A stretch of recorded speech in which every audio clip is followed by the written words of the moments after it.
Jon, how does it feel to be among conservatives in Hollywood for a change? Comfortable. Yeah, no, I like being with conservatives. There's a whole bunch of them that people don't really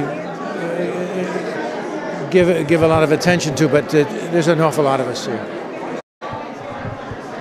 Pat Boone is outspoken in Hollywood. Yeah, he is. Well, Pat Boone's been through a lot. He's a fellow who's answered his challenges very well, his personal challenges. He has a lot of faith in God, and he's not too worried about the consequences.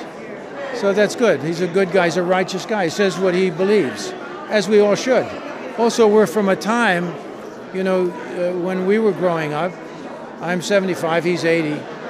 It was a time when people expected people to say what they thought and applauded our ability to do so. Now we've gone through a little bit of a time when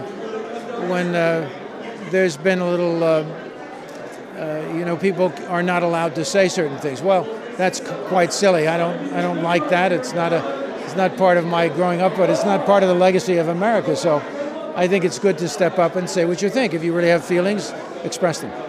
Mayor Michael Bloomberg at the Harvard commencement speech talked about a liberal McCarthy-ism that's taking place on the campuses. And he's, you might say, left of center as a centrist. Is that a milestone, you think? Michael Bloomberg said there's a liberal McCarthyism. Yeah, on campuses, and that words, people are not allowed to be conservative on campuses. Is that what he's saying? Exactly. Well, I think he's probably right that there's a lot of bias against conservatism. But it comes from a kind of a propaganda movement, and it's been very effective. I mean, they demonize conservatives.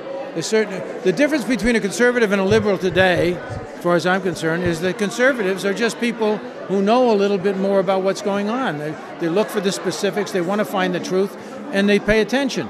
And the liberals of today are really getting the hearsay and reporting it, as they get it from people who are, heavily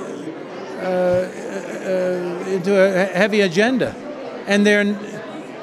And I've been one of those guys when in the end of the 60s, early 70s. So I know about that. I know how you get a little bit of this, a little bit of that. You want to be part of the in crowd, and if there are a lot of liberals, you want to be part of that. But it's done a little damage to our country. Is there a climate